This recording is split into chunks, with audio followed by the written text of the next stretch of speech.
A place that once had so many visitors that walking inside felt like being in a moving river of people now has quiet corners that echo with footsteps. Some days entire hallways sit almost empty. And this is not some forgotten shopping center. This is the Dubai Mall, one of the biggest malls on Earth. So what happened? How does a place designed to attract more than 100 million visitors a year suddenly start showing signs of emptiness?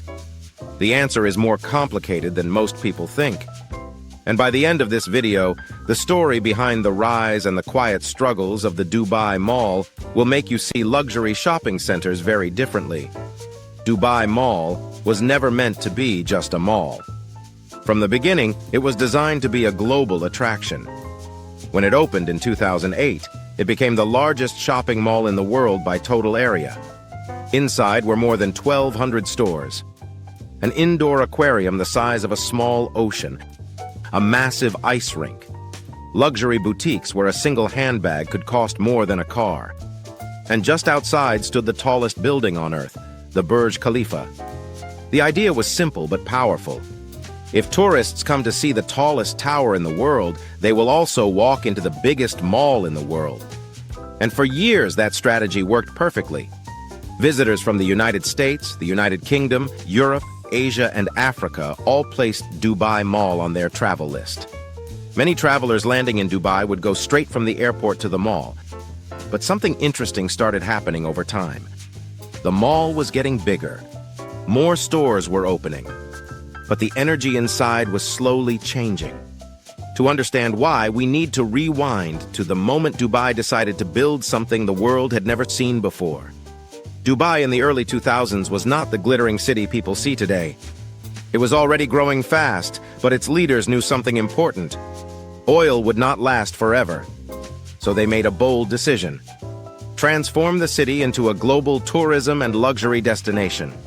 Massive projects began appearing across the desert. Palm-shaped islands built in the ocean. Luxury hotels like the Burj Al Arab. Giant highways and futuristic skyscrapers. But the centerpiece of this transformation was downtown Dubai. And right at its heart would be the Dubai Mall. The project cost more than $1 billion. But the real plan was bigger than the mall itself. It was about creating a destination where people would spend entire days and sometimes entire vacations. Families could watch the aquarium. Tourists could photograph the Burj Khalifa. Wealthy shoppers could visit luxury brands. For a while, it worked almost too well.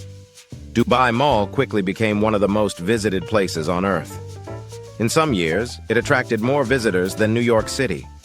Yes, more people entered this single building than visited one of the most famous cities in the world.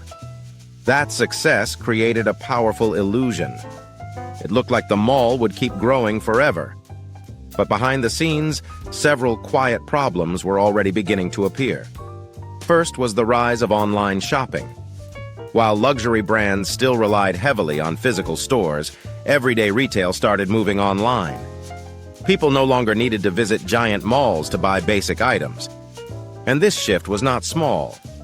Platforms like Amazon and other global marketplaces began changing how people shopped. Instead of walking through endless hallways searching for products, people could simply tap a phone.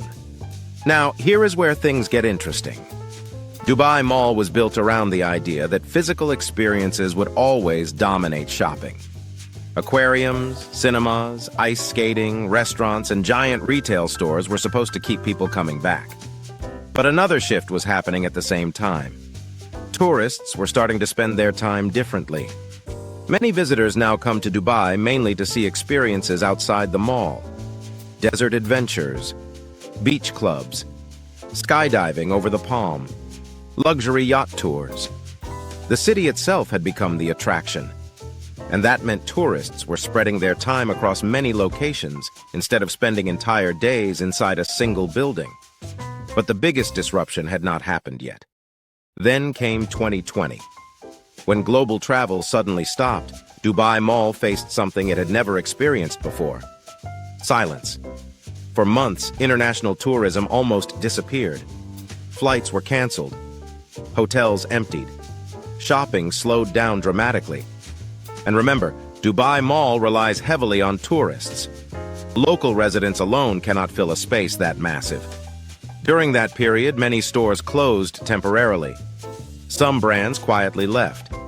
Entire sections of the mall saw very little movement.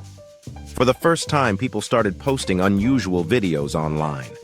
Videos showing wide hallways with barely any shoppers, escalators moving with no one on them, luxury boutiques sitting quiet. Some people began asking a strange question. Was the world's biggest mall becoming too big for its own success? But here is where the story becomes even more fascinating. Because the emptiness people noticed does not mean the mall is failing. In fact, Dubai Mall still receives tens of millions of visitors every year. So why do some areas look empty? The answer lies in the design. Dubai Mall is enormous. So large that even when thousands of people are inside, certain sections can still feel quiet. The total floor area is more than 12 million square feet. To visualize that, imagine hundreds of football fields connected indoors.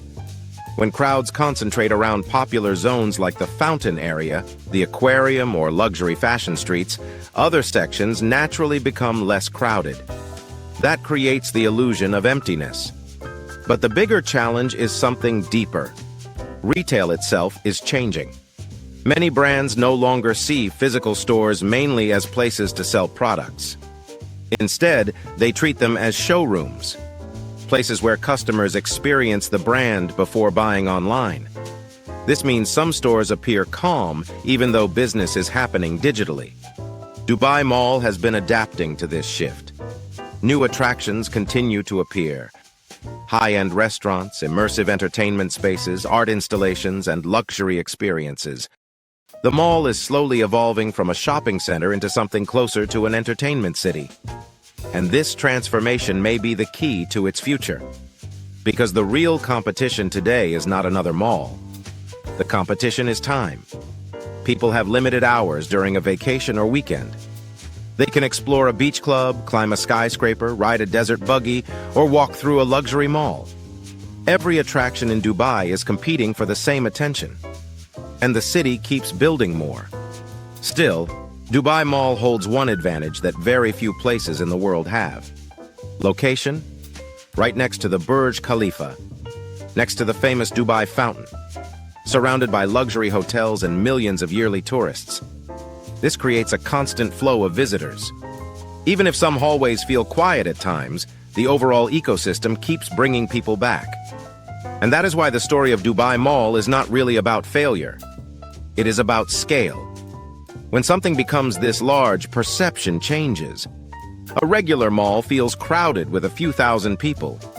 Dubai Mall can hold many times that number and still feel spacious. The empty spaces people sometimes see are actually part of its design. Wide walkways, giant open areas, massive atriums meant to create a sense of luxury and freedom. In smaller malls, those spaces would be filled with shops. In Dubai Mall, they exist to impress visitors. So the rise and the so-called fall of Dubai Mall reveals something interesting about modern cities. Bigger does not always mean busier. Sometimes the goal is not to pack every corner with people. Sometimes the goal is to create a place so large, so dramatic, and so visually overwhelming that simply walking through it becomes the experience itself. And that is exactly what millions of visitors still come to see.